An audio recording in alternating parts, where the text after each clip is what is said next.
If you look at Baseball Reference, they had a 90% confidence that the Mets could go 40 as good or high. Their ceiling is 40-20, and that their low is probably around 26-34. And show enough, 26-34. We finished tied for last in the NL East with the Nats. What a disappointing way to end the season.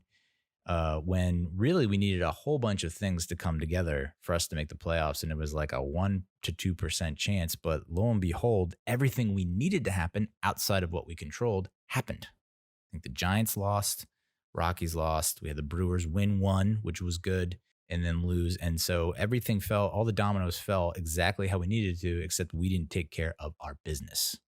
We lost that first game. First of all, the game, I think it was on Friday, was postponed due to rain.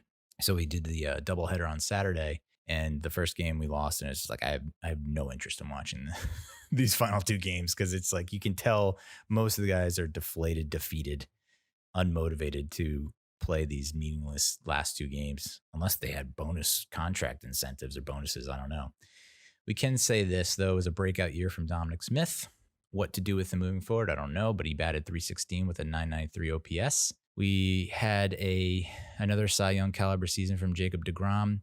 There was only that one hiccup. I think it was the 2-inning outing against the Phillies, something like that, where he had to leave due to, I forget, but it wasn't, might have been a tight hammy. Didn't want to push it. It's understandable, but he gave up a few runs in that outing, and that ballooned his ERA. And I think that might be the one that comes back to bite him. He finished with 2.38 ERA, NL best, 104 strikeouts, and a .956 whip.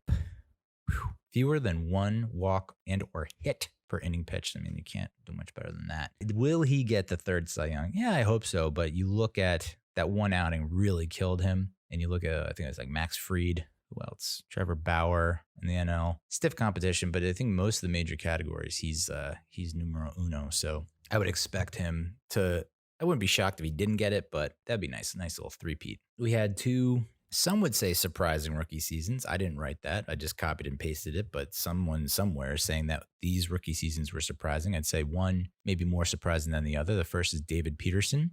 Went 6-2 with a 3.44 ERA. He's pretty much solidified himself in the 2021 starting rotation. Whether he ends up being the number 3, the number 2, I would imagine that Cohen is not going to rest easy, knowing all the huge holes we have in the starting rotation and the bullpen. So I'd imagine that he'd get pushed down lower to the 4 and 5, which is a good thing to have someone like him at the 4 or 5. So that I think was most surprising for Mets fans. And then Andres Gimenez played 49 games and had a team high 8 stolen bases. And, other than getting hurt towards the end of the season, he pretty much surpassed Ahmed Rosario as our starting shortstop. It's, I think there was a poll put out there on Twitter, like, what do we do now that we have Guillorme, Rosario, and Gimenez? Do you keep all 3? Do you trade someone? What do you do? And again, we have a gluttony.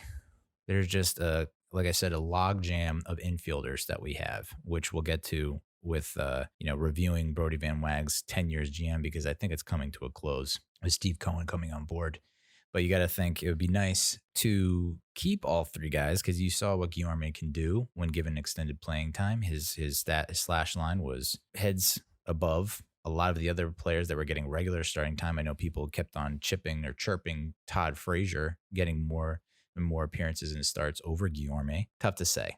I've mentioned before in previous episodes that the Mets do have a prospect at shortstop making his way through the ranks that could be the backup to Gimenez, or could be a trading chip. Do you want to use Rosario as the trading chip, knowing that he's been up and down and he's probably been seen more by more GMs versus this prospect who there's like the top prospect kind of like hits you? It's kind of shines and glows like, what could be potential, versus Rosario, where it's like, well, we've seen his highs and we've seen his lows. So it's like, we're not as excited about him, but something to monitor looking forward.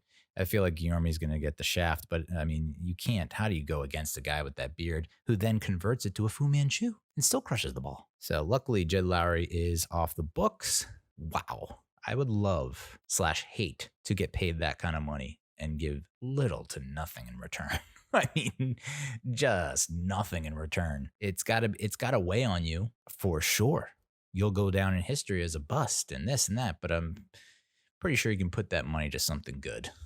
whether it's therapy or a charity, I don't know, but a little part of you has to feel for Jed Lowry because I mean the dude just could not get healthy. It's not his fault that he got signed. It's not his fault that Brody Van Wagenen is an idiot. Put that in the books. Yeah, so we led the majors in batting average. We only trailed in powerhouses like the Braves, Dodgers, and Padres in slugging and on-base percentage. All three of those teams are playoff teams. I think the Padres just smoked the Cardinals. The Dodgers advanced. The Braves advanced the NLDS. So, I mean, the hitting and the offense is there. Would I still like to add an offense, a nice big bat to that lineup or two?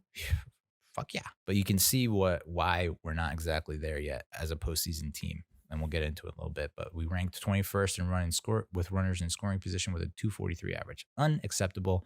And a lot of that has to fall on Pete Alonso because how many times have you seen him come up bases loaded or men in scoring position, 1 out, 2 outs, whatever, and he cannot drive them in. He strikes out. Like you just got to put the ball in play and make it difficult on the defense, force them to make a play. But then you look at we'll get into it, but geez, Luis, like I think the criticism of Pete Alonso is a little premature. It was only a 60-game season. How he performs over 160, and I guess you could say that for a lot of the Mets players this year. Maybe this was just our bad 2-month stretch. You know what I'm saying? We always have a bad stretch here and there. Typically 2 of the fucking however many months it is, 4 or 5 months that we play, not great. We're usually playing 500 or below 500 baseball. So maybe this was our 2-month bad stretch.